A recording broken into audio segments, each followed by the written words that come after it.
Hello, I'm Nuruzzaman Faruqui and welcome to this tutorial, training a simple deep neural network to classify digits.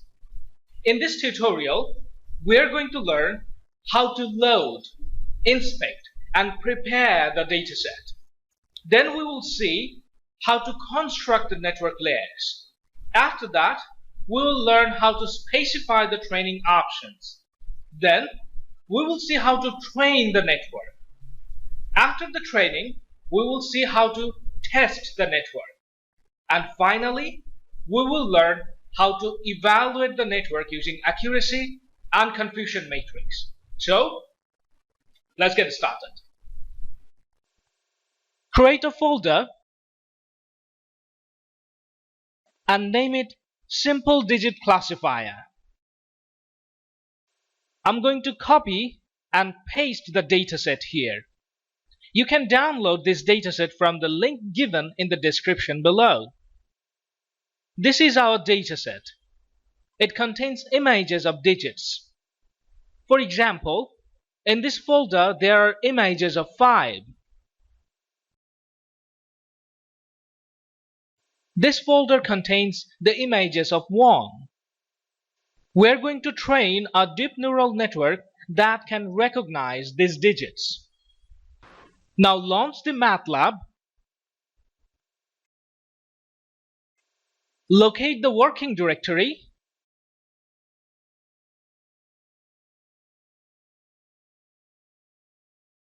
create a new script, and save it in the Simple Digit Classifier folder as Digit Classifier or any other name you want. The first task is to load the dataset. The best way to do it is to use imageDatastore. You need to pass several arguments here to load the dataset. The first argument is the path to the dataset. Our dataset is here. So if we just type in the name, it will work. Now expand our dataset.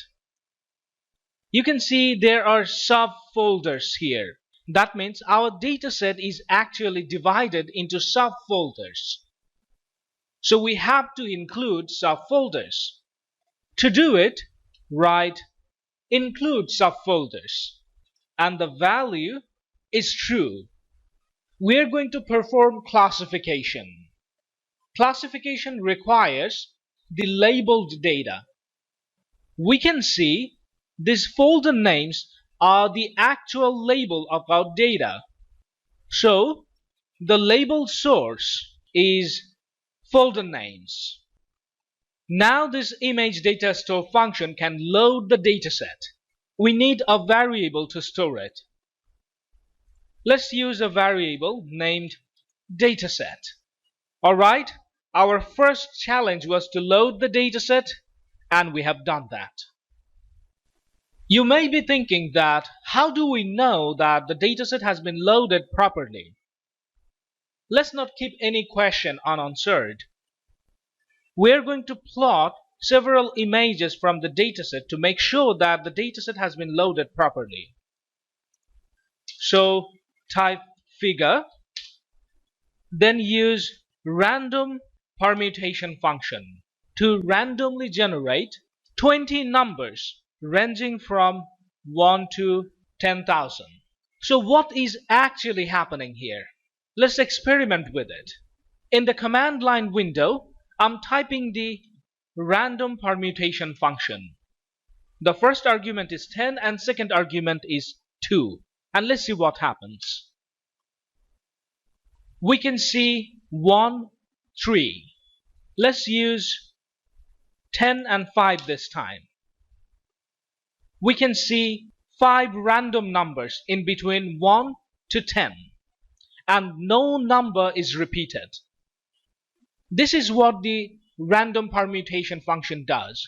It generates some random number within the given range. Our dataset has 10,000 images. That is why our range is 10,000. and we want to get 20 random numbers. That is why we used 20 here. Let's store this 20 random number in a variable named random. Now initiate a for loop from 1 to 20. Use subplot here. We want 4 rows and 5 columns. That means there will be 20 plots on the figure, and this I is going to be the index of those plots. That means when I equals 1, it is the first plot. When I equals 2, it is the second plot, and so on. Then use imshow function to show the images. Our images are in dataset. We will retrieve using file names.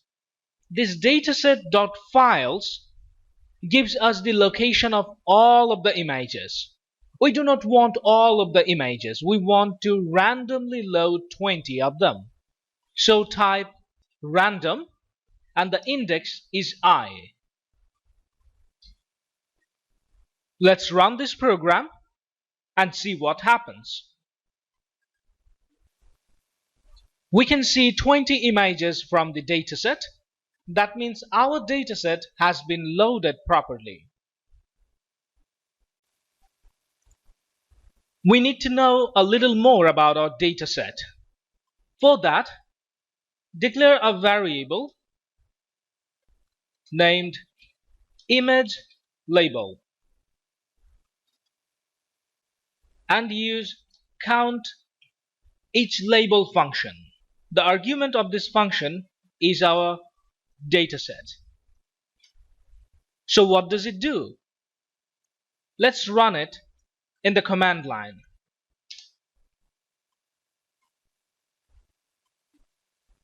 We can see it gives us the labels of the dataset, which are 0 to 9, and the number of images under each label.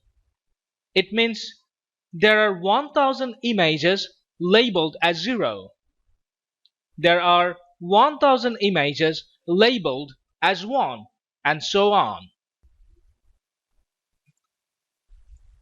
Let's read an image using readImage function. It reads one image from the dataset. Let's store it in a variable named img. Then use the size function to get the size of the image. Let's run it in the command window, and we can see 28, 28. That means our dataset contains images of 28 by 28 pixels. It is time to split our dataset into training and validation set. Declare a variable named splitting ratio and store 0.75 in it. Then use split each label function to split the images we have in the dataset with the splitting ratio, and we want to split it randomly. It will return training and validation dataset. What actually happening here is we are taking 75% of the images for training and 25% of the images for validation. Let's copy and paste it in the command line. Then use the size function to find out the number of labels in the training image. We can see there are 7,500 images. Do the same for validation.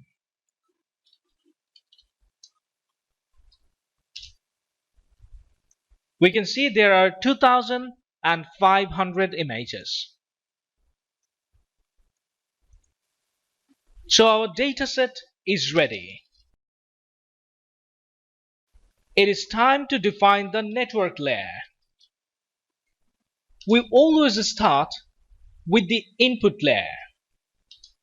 Our input layer is actually image input layer. Do you remember the size of our training data? It is 28 by 28 pixels. And the images are single channel image. So the size of the input layer is 28 by 28 and 1.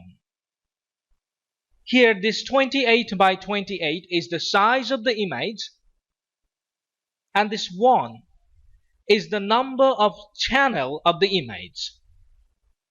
Alright, the input layer is ready. Let's take a 2D convolution layer. The filter size is 3, and we're going to take 8 filters. We want padding of same size. Here the same size means this one. After that, we're going to take a batch normalization layer and a ReLU layer. After that, we have to take the max pooling layer. As we're working with 2D images, so it is going to be 2D max pooling layer. The pool size is 2, and we are going to take 2 stride. Now copy this block and paste it here. This time we're going to change the number of filters. That means we're going to use more filters this time. It is 16. Then copy this block and paste it here. So this is enough. Now we're going to use the fully connected layer function. Here are the classes we want to classify using this network. There are 10 classes here. So the argument of fully connected layer is 10. Now the activation function, of course, it is going to be the softmax layer, and finally the classification layer, and it completes our network. Let's have a look at the network architecture. We can use analyze network function to do it. Here is our network architecture.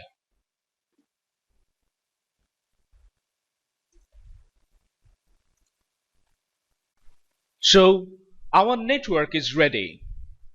It is time to train it. Declare a variable named options or whatever you want. Then use the training options function. The first argument of this function is the learning rule or learning algorithm. We are going to use stochastic gradient descent momentum or SGDM. There are several other arguments we have to include. It will be a lengthy line. It is wise to use the 3 dots and break into a new line. Now defining the initial learning rate, and the value is, let's keep it small, 0.01. Again using the 3 dots to break into a new line. The max epoch is 4. It is recommended to shuffle after every epoch. In order to validate the learning progress, we are going to use validation data. And these data are stored in this validation variable that we created earlier.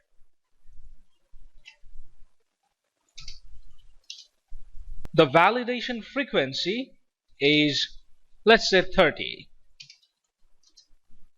We do not need any verbose, so we can set it to false. And of course we want to plot the training progress. So that's it. We have defined the training options. Now it is time to train the network. We use train network function to train the network. The first argument of this function is the training image. We have it in here. The second argument is the network architecture, which we already defined here. And the last argument is the training options, which is here. Now this trained network function will return the trained network. Let's store it in a variable named net. Run the program. The training is in progress. We can see the accuracy is increasing and the loss is decreasing. It is a good sign. It means the network is being trained properly. The training is completed. We've got 98% accuracy, which is a very good accuracy.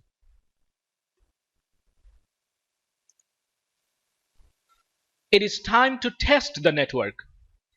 Let's create a new script and save it as test network. We use classify function to test a network. The first argument of this function is the network itself, and the second argument is the dataset we want to test. We're going to use the validation dataset. And this function will return the predicted output. Let's store them in prediction variable. We can copy and paste it in the command window to see what the network actually predicts. We can see it predicts the label of the validation images. In order to evaluate our network, that means find the accuracy, we need to know the actual labels of the validation data. It is fairly straightforward. Declare a variable named actual, then type validation dot labels. It will give us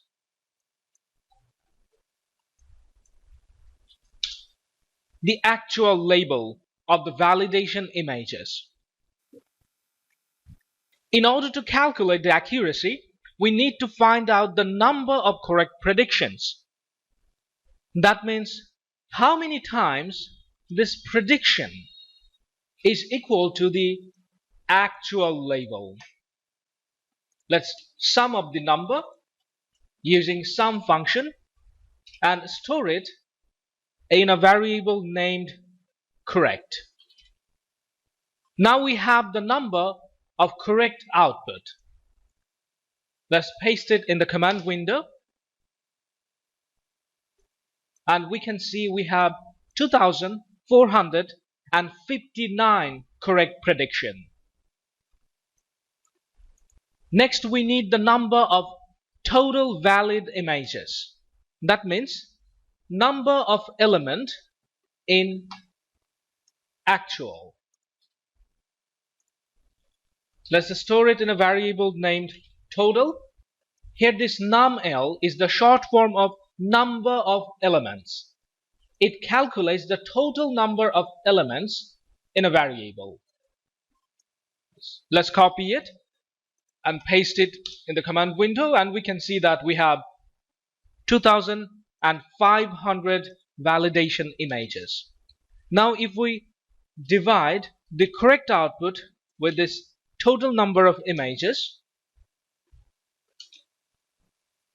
and multiply it with 100, then it gives us the accuracy.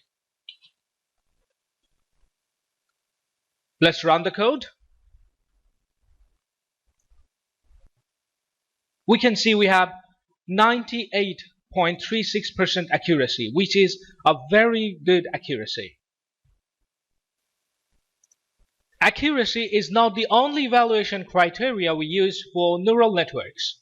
We need to know the precision, recall, F1 measurement, etc. And all of this can be done using confusion matrix. To generate a confusion matrix, use figure, then type plot confusion. The first argument of this function is the actual label, and the second argument is the predicted label. Let's run the program, and we can see the confusion matrix. Instead of confusion matrix, you can use confusion chart. For that, take figure again, then type in confusion chart. The first argument of this confusion chart is again the actual label, and the second argument is the prediction. Let's store it in a variable named cm or whatever you want to use. Then type cm.row summary to show the normalized row. Do the same thing for column, cm.column summary, and we're interested to show column normalized.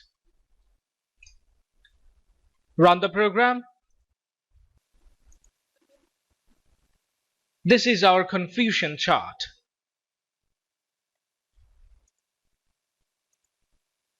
So, in this tutorial, we have learned how to train a simple deep neural network to classify digits and how to evaluate the network performance. That's all for this tutorial. If you like my contents, if these are being helpful, subscribe my channel and activate the bell icon so that you can get notification next time I upload a video.